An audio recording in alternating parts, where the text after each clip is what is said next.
वालेकुम, क्या हाल है आप सबके। मैंने अभी लाइव की, लेकिन पता नहीं वो सिग्नल्स कमजोर थे या क्या था, लेकिन वो लाइव जो है बहुत ज्यादा उसमें डिसरप्शन थी और कहीं कहीं से कटी हुई थी, तो मैंने वो डिलीट कर दी। सो आई थॉट जो मैंने बात किया वो मैं आप लोगों से कर लूं। पहली बात मैं आपको ये बता दूं, it was my day 2 of jogging and running because I have not been very regular in it and recently I have started running। कभी भी मैंने नहीं की है। मैं बहुत तेज वॉक करती हूँ, लेकिन मैं रनिंग नहीं की थी, लेकिन अब मुझे शौक हुआ तो मैं आज मेरा डे 2 है।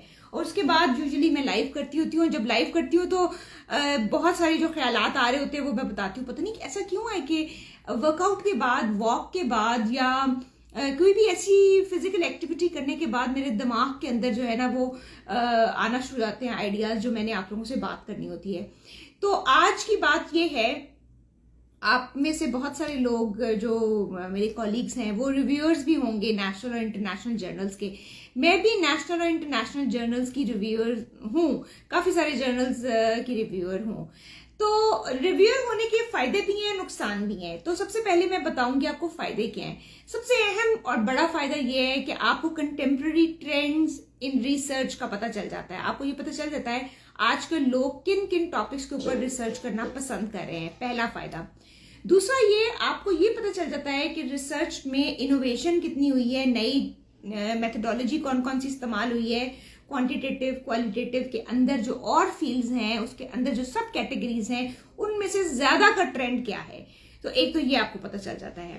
तीसरा अहम फायदा ये है कि आप एकेडमिक डिबेट में आ जाते हैं। रिव्यूअर हर कोई नहीं होता, रिव्यूअर हर एक को बनाया भी नहीं जाता। रिव्यूअर सिर्फ उन लोगों को बनाया जाता है जिनकी अपनी रिसर्च में एक लेवल उन्होंने अटेन कर लिया हो। तो ये है तीसरा फायदा। तो it means it's a prestigious office, prestigious position. Anyway, coming to the downfall, और डाउनफॉल तो नहीं कह सकते, नुकसानात कह सकते हैं। नुकसानात के ऊपर अगर आऊं तो रिव्यूअर होने का नुकसान भी है। रिव्यूअर होने का सबसे बड़ा नुकसान ये है कि आप जब खुद लिखते हैं, आप अपने मैन्यूस्क्रिप्ट को फाइनल कर रहे होते हैं, रिसर्च आर्टिकल को फाइनल कर रहे होते हैं, आप इतने क्रिटिकल हो जाते हैं कि आप इतने दिन लेते हैं, जिस तरह मैं ले रही हूं।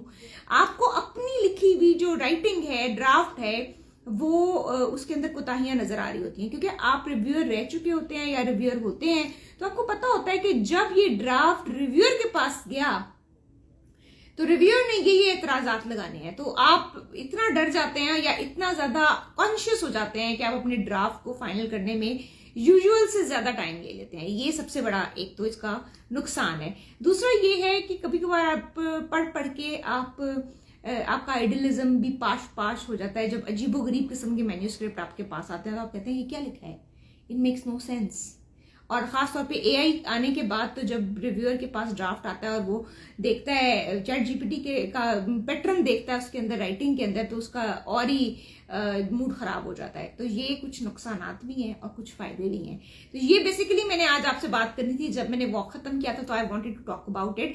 Now I am going back to my draft because I have to finalise it in any way. I am done with it and मैंने बहुत उसके ऊपर काम कर लिया है और अब मैं बहुत थकान महसूस कर रही हूँ। So I think now I need to go back and I need to finalise it and forgetting all of those kind of things. तो कीप वॉचिंग और प्लीज कमेंट्स क्या करें। कमेंट्स क्यों होते हैं? कमेंट्स करने के लिए होते हैं। नीचे कमेंट्स क्या करें, बताया करें कि आपको मेरी बात से कोई, आप मुत्तफिक हैं, आप डिसएग्री करते हैं, आपका कोई और एंगल है इस मामले के ऊपर। क्या मेरे जो मौजूआत हैं, जिन टॉपिक पे मैं बात करती हूँ, उससे आपको कोई फायदा होता है या नहीं, ये सारी बातें आप क्यों नहीं करते हैं, क्यों नहीं आप कमेंट्स में करते हैं। सो प्लीज डू कमेंट्स, नीचे कमेंट किया करें। उससे मुझे बहुत पता चलता है कि मुझे किस किस्म का कंटेंट या कौन सी बातें जो हैं वो करनी है। अब मैं ज्यादा टाइम नहीं लूंगी क्योंकि आज का टारगेट मैंने मीट करना है और आज के टारगेट के लिए I am just coming back to my desk and doing my things. Take care of yourself. अल्लाह हाफिज। फिर आपको हो सकता है कल मैं जब रनिंग के लिए, वॉक के लिए जाऊं तो मेरा फिर दिल करे कि मैं आप लोगों से बात करूं और मैं फिर एक लाइव कर दूं। यूजुअली मुझे उस लाइव का बड़ा मजा आता है जो फिल बदी सी होती है और आप जब ऑन करें और आप जो दिल में चाहते हैं, जो टॉपिक आपके दिमाग में घूम रहा है, उसके ऊपर गुफ्तगू कर लें। That is how it works well for me. Take care of yourself. अल्लाह हाफिज।